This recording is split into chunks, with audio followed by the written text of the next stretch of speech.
मालेगाव शहरातील चिमुकलीवर झालेल्या अत्याचार व निर्गुण हत्येविरोधात शहर जिल्हा महिला काँग्रेस कमिटीच्या वतीने क्रांती चौक येथे जोरदार निदर्शने करीत आंदोलन करण्यात आले। या प्रसंगी महिला काँग्रेस कमिटीच्या वतीने विविध घोषणांनी परिसर दणाणून सोडला।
जीवन अजून पाहिलं होतं, जीवन तिला जगायचं होतं, पण एका नराधमाने तिच्यावर अत्याचार करून तिचं निर्गुण हत्या केली आहे। त्याच्यावर पूर्ण महाराष्ट्रामध्ये वेगवेगळ्या पक्षाचे सामाजिक संघटनेचे आंदोलन सुरू आहे। आज इथं आपण बघत आहोत त्या महिला इथं काँग्रेसच्या पक्षाचे महिला आघाडीने आंदोलन सुरू केलं आहे। आज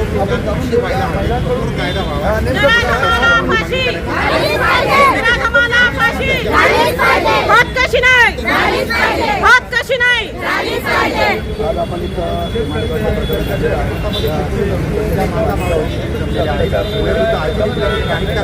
ज्या राज्यामध्ये देशामध्ये राहतो आंदोलनात खूप संतापजनक आहे ही गोष्ट। विभागही आणि लेडीज म्हणजे आक्रोश झाला, निर्माण झाला त्यांच्या मनामध्ये। या गोष्टी नसवायला इथं झाली का आणि इथं झाली का, या एरियामध्ये झाली का आमच्या एरियामध्ये, आमच्याही पाठीपुटी मुली आहेत, यांच्याही पाठीपुटी मुली आहेत। मग ही निर्लज्ज सरकार करते काय? जर त्या एका नरात आम्हाला शिक्षा देऊ शकत नाही, ज्या गोष्टीला 8 दिवस 4 दिवस उठून जातात, तरी कुठला डिसिजन नाही, तरी कुठला निर्णय नाही।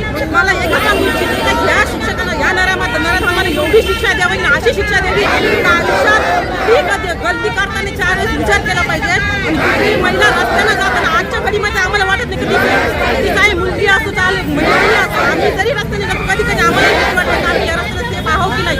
ह्या सरकारच्या बाबतीत चालले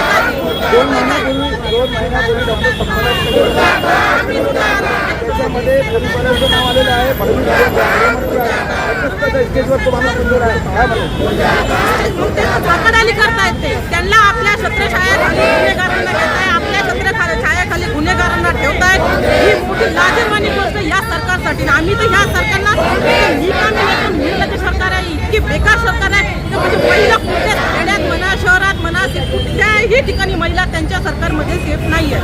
आजच्या घडी त्यांना नॉलेज नाही त्या गोष्टीचं, काय झालं कुठं झालं। महिलांसाठी ते बाई राजीनामा देऊन टाकतात, डायरेक्ट राजीनामा देते। जर महिलांच्या हिताचं बोलत असेल त्यांचं पद काय कामाचं, ती महिला काय कामाचं। पद्धतीनं मालेगावमध्ये 3.5 वर्षाची आमची चिमुकली, तिचा काय गुन्हा होता हो, तिच्यावर बलात्कार झाला आणि त्या नराधमाने दगडाने ठेचून तिची हत्या केली। ही लाजिरवाणी बाब आहे। एकीकडे ही महाराष्ट्राची सरकार लाडक्या बहिणीला निवडणुकीच्या अनुषंगाने 1500 रुपये महिना देते आणि एकीकडे या सरकारच्या नेतृत्वामध्ये आमच्या बहिणीची मुलगी या ठिकाणी सुरक्षित नाही, आमची आई सुरक्षित नाही, आमची बहीण सुरक्षित नाही। अपमान वाटतो या सरकारचा या राज्यामध्ये आणि या देशामध्ये पण। आपण बघितलं 2-3 वर्षापूर्वी नग्नावस्थेमध्ये सैनिकाच्या पत्नीला या देशामध्ये मणिपूरमध्ये फिरवण्यात येतं। महाराष्ट्रात अशा अनेक घटना घडतात, गल्ली ते दिल्ली। आज जर बघितलं तर महिला इथं सुरक्षित नाही।